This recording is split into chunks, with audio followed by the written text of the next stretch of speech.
1.5 billion का देश है हमारा एंड एवरीबडी इज क्वेश्चनिंग कि 2026 का वर्ल्ड कप चल रहा है एंड छोटे मोटे देश जैसे कि कुरासाओ, डेमोक्रेटिक रिपब्लिक ऑफ कॉन्गो सारे खेल रहे हैं, but the biggest country in terms of people, in terms of population is in playing. And अगर देखा जाए तो इस सिचुएशन को कैसे एनालाइज किया जा सकता है, so everybody is coming up with problems in stuff, ठीक है, कि क्यों नहीं हो पा रहा है। Everybody is coming out with their analysis कि अब तक क्यों नहीं क्वालिफाई कर पाए। एंड इस सारी सिचुएशन में एक ऐसी ऑर्गेनाइजेशन जो रिस्पॉन्सिबल है फुटबॉल के लिए in India, apparently that organization is run by Einsteins. हाँ, क्योंकि the way they manage football is something different, the way they think is super, मतलब क्या बोलूँ मैं, I don't have words for this shit. The problem is, problem नहीं बोलूँगा मैं, कुछ डिसीजंस बोलूँगा जो उन्होंने लिए करंट जनरल बॉडी मीटिंग में। कि फर्स्ट डिसीजन ये सुन के आप और मैं और कोई भी हैरान ही हो जाएगा कि the first thing that came to mind of these people who are at the help of the organisation is to change the effing name. जी हाँ, फेडरेशन का नाम जो कि ऑल इंडिया फुटबॉल फेडरेशन हुआ करता था, that is gonna be change to Bharat football federation, और I guess Bharat federation of football, whatever that is, BFF होने वाला, नहीं सॉरी FBB है, या it's FBB apparently, football federation of Bharat. तो ये जो नाम चेंज होने वाला है, this is apparently the big solution. खैर मैं I won't deceive you in thinking that this is the only decision and how dumb these people are.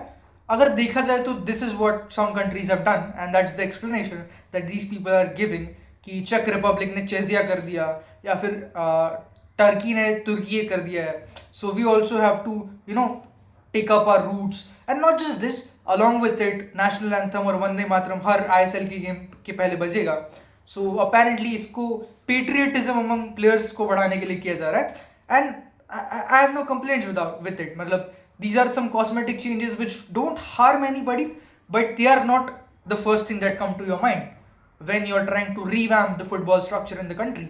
Now when I look at these things, some things actually tell me that they are willing to change something, they are aware of the changes, and उसके बाद सिर्फ ये 3 decision नहीं, but उसके बाद कुछ नई चीज़ें भी है which might be helpful, which are controversial, but in my opinion they are a step towards change.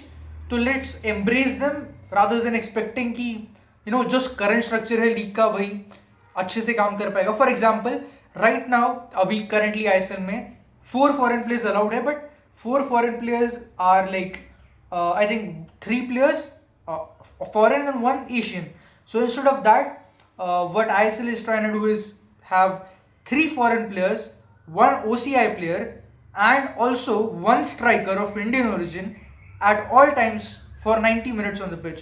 Now how things change with this?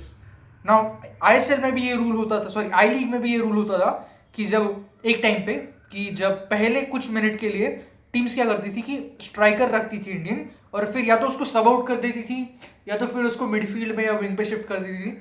So this was the loop hole, but apparently I think this could work this time, क्योंकि not just the part where Indian striker needs to be on the pitch, but इसके off the market बहुत सारे क्या बोलते हैं ये होंगे, implications होंगे, because teams would be willing to sign more Indian strikers, willing to sign more foreign wingers, because they know कि वो नहीं खिला पाएंगे स्ट्राइकर्स को।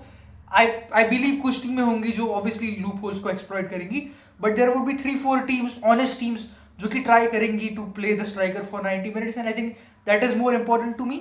And considering the fact that कि सिर्फ 3 foreign players on the pitch होंगे, it could very well be a new turning point for football, क्योंकि लास्ट टाइम वी सॉ जब 2020 या 2019 में दे चेंज द रूल की जब 5 फॉरेनर्स से 4 पे आ गए, या फिर स्टार्टिंग में जो 6 होते थे आई थिंक सो, तो उससे कम कर दिए, तो we saw how some key roles में we saw players coming in.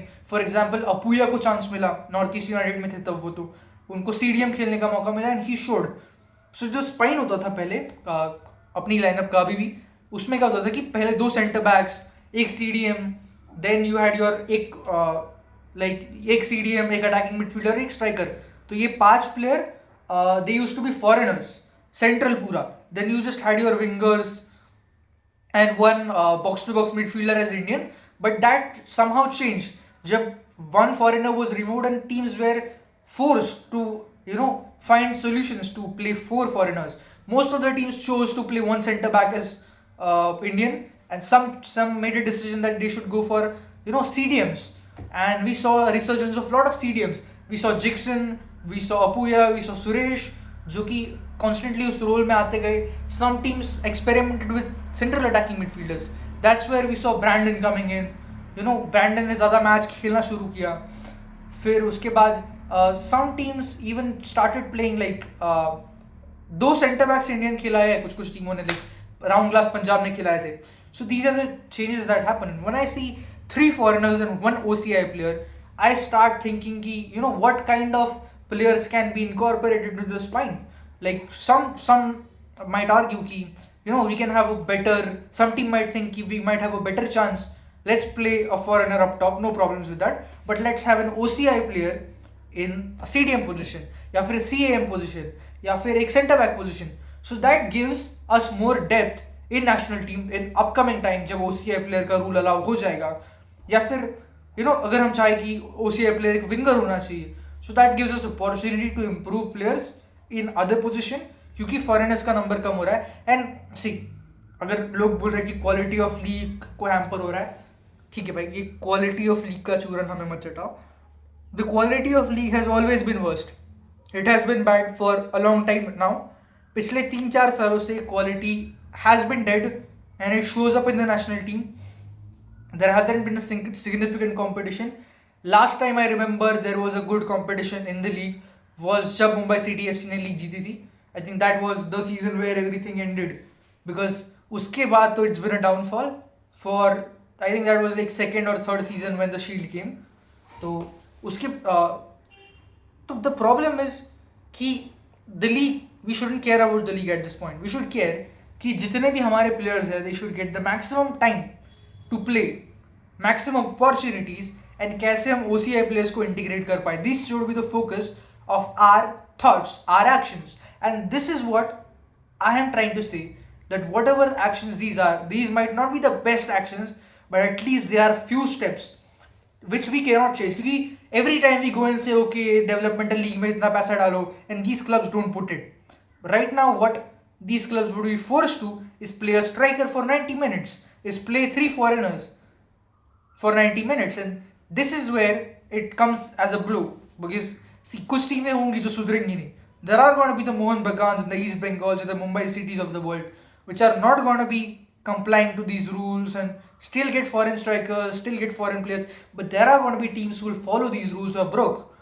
For example, there would be like teams like Odisha FC, Hyderabad FC, Ramglas Punjab FC, या फिर FC Goa, who would be forced, because they don't have a lot of money, to put in these schemes where they would generate good talent, and these teams have been there generating talent day in day out compared to these other 3 teams that we talked about. So हमें कहीं ना कहीं एक ऐसे solution पे आना पड़ेगा where some teams still focus on Indian football and some teams do their shit, because they are not going to listen to us. Especially I'm disappointed with Mohun Bagan, because whatever they are doing is plastic shit, because there is no way, for your personal interest, you're hampering the interest of national football, and they have done it multiple times. They do this all the time. हर साल कुछ ना कुछ कांड करते हैं लोग. पहले तो नेशनल टीम के लिए प्लेयर ना छोड़ना, this is the dumbest shit ever.